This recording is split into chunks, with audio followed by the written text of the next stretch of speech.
Hello मेरे प्यारे विद्यार्थियों, पिछली वीडियोस में हमने कूलम्स लॉ के vector form, superposition principle, charge के बारे में थोड़ी जानकारी ली थी और इन पे बेस्ड कुछ हमने क्वेश्चंस भी किए थे। तो अभी हम उसी ट्रेंड को आगे बढ़ाएंगे, कुछ और क्वेश्चंस भी हम सॉल्व करेंगे जो कि कूलम्स लॉ, सुपरपोजिशन प्रिंसिपल पे बेस्ड होंगे। ठीक है, तो आइए देखते हैं। जैसे हमने कहा एक पॉइंट चार्ज हो और दूसरा पॉइंट चार्ज ना हो, ऐसा एक क्वेश्चन अपन और करते हैं। लेट्स से कि अपने पास एक रॉड है,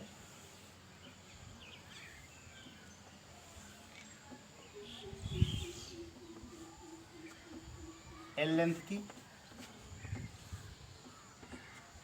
ठीक है। इस पे एक यूनिफॉर्मली चार्ज डिस्ट्रीब्यूटेड है।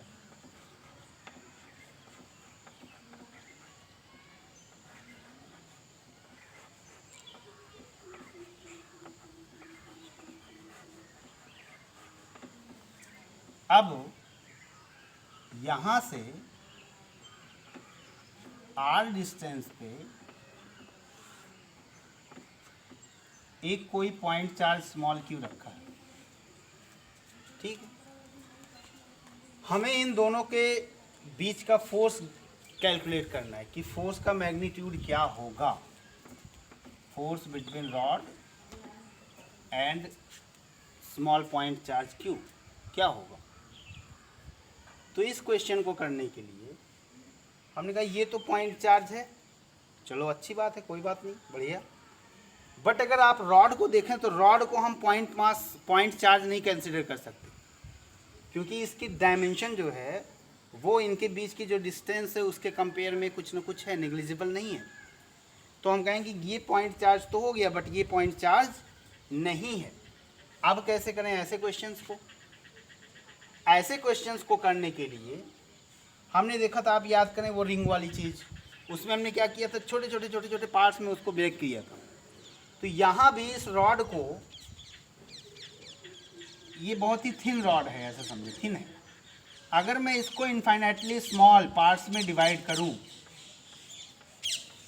मतलब इतने छोटे पार्ट्स में डिवाइड कर रहा हूं मैं, आपको मैं कहूं कि आप जब तक जियो तब तक इसके टुकड़े करते रहो, फिर आपके बच्चे हो जाएं उनको भी कह दो कि ये टुकड़े करते रह जाएं, उनके भी बच्चे हो जाएं ऐसे ही।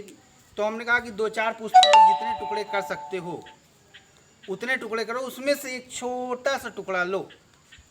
तो उस छोटे से टुकड़े को हमने कहा, इस छोटे से टुकड़े को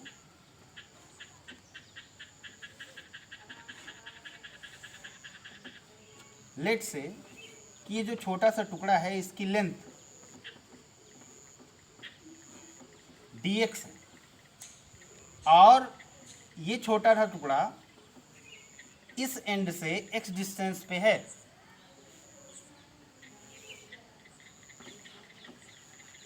इस छोटे टुकड़े को तो हम पॉइंट चार्ज मान सकते हैं, बिल्कुल मान सकते हैं, क्यों नहीं मान सकते? क्योंकि इसकी डायमेंशन जो dx है वो इनके बीच की डिस्टेंस के कंपेयर में तो निग्लिजिबल होगी ही होगी, उसको कंसिडर किया जा सकता है। तो क्या मैं इस छोटे से टुकड़े पे अगर देखूं तो जो फोर्स लगेगा, या ये छोटा सा टुकड़ा जो इस पे फोर्स लगाएगा, लेट्स से ये फोर्स लगाया इस पे पॉइंट चार्ज पे, वो लगाया है df। ऐसे अगर आप दूसरे टुकड़े को भी आप कंसीडर करेंगे, टुकड़ों को कंसीडर करेंगे, तो क्या सारे के सारे टुकड़े इसी डायरेक्शन में फोर्स लगा रहे होंगे? हाँ, ये है कि ये डिस्टेंस अपनी चेंज होती जा रही होगी। डिस्टेंस देखो क्यू और छोटे टुकड़ों के बीच में कहाँ से कहाँ तक चेंज होगी। जब यहाँ पे होंगे तो डिस्टेंस क्या होगी, x की वैल्यू उस टाइम पे 0 होगी, और जब यहाँ पे पहुँचेंगे तो x की वैल्यू क्या हो जाएगी, l। यानी इनके बीच की जो डिस्टेंस है टुकड़ों के बीच की, वो क्या से क्या हो रही है, r से लेके r प्लस l तक हो रही है। तो हमें समझ में आया कि जब ऐसा करना हो, बेसिकली जो इस पे नेट फोर्स होता है, नेट फोर्स आप याद करें सुपरपोजिशन प्रिंसिपल में हमने बताया था कि अगर किसी भी पॉइंट चार्ज पे अगर अपने को नेट फोर्स कैलकुलेट करना है तो उसके आसपास जितने भी पॉइंट चार्जेस हों सबकी वजह से अलग अलग फोर्स निकालो और सबका वेक्टर सम कर दो। तो हम कहेंगे यहाँ पे अगर हम वेक्टर सम करने लगेंगे तो सारे वेक्टर एक ही डायरेक्शन में आ रहे हैं बाहर की ओर, तो सबका अगर हम वेक्टर सम करेंगे तो सिंपल अलजेब्रिक सम ही वेक्टर सम होगा। तो हम कहेंगे सबके मैग्नीट्यूड को मैं क्या कर दूं, जोड़ दूं।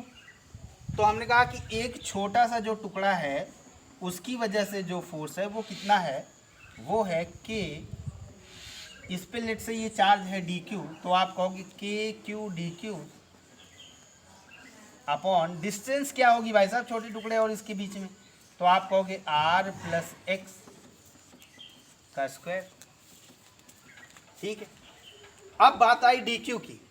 हमने कहा ये यूनिफॉर्मली डिस्ट्रीब्यूटेड है, यानी डी एक्स लेंथ पे कितना चार्ज होगा डी क्यू होगा कितना, एल लेंथ पे चार्ज है क्यू, तो डी एक्स लेंथ पे कितना है Q by L into D x. क्या मैं इसकी डी क्यू की वैल्यू ये रख दूँ Q by L D x, तो चलेगा, बिल्कुल चलेगा। तो डी एफ की वैल्यू क्या आएगी, डी एफ की वैल्यू आई के Q into Q D X upon L R plus X का whole square.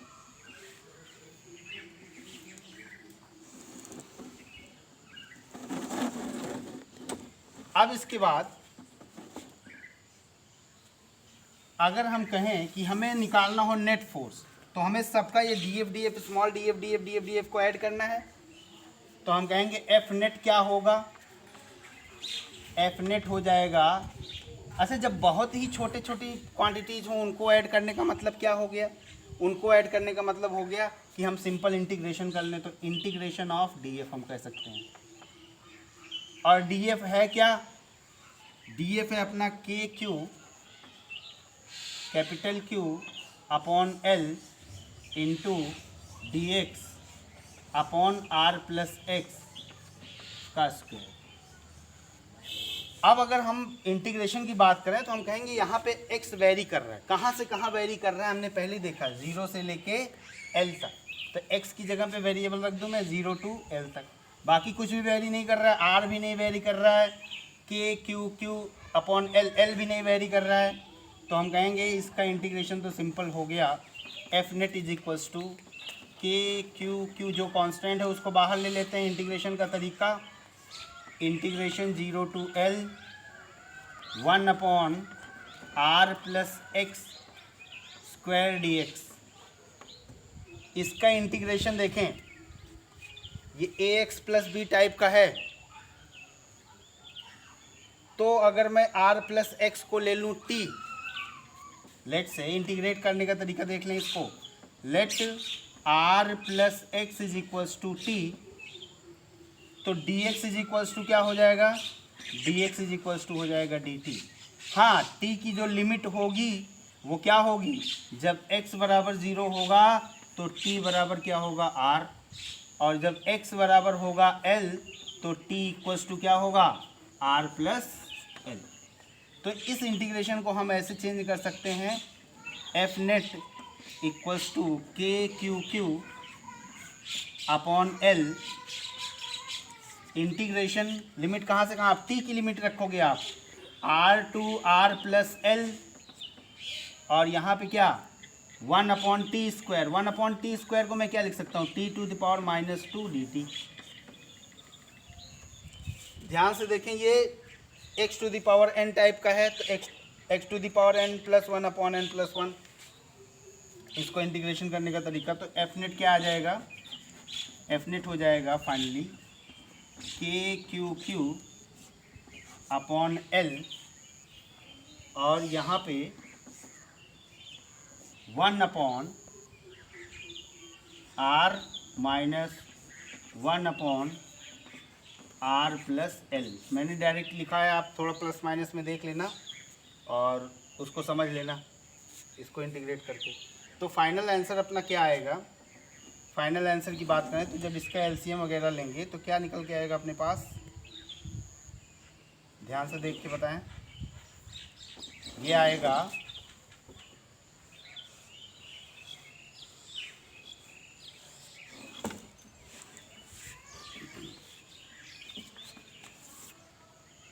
F net is equals to K Q Q upon R R plus L.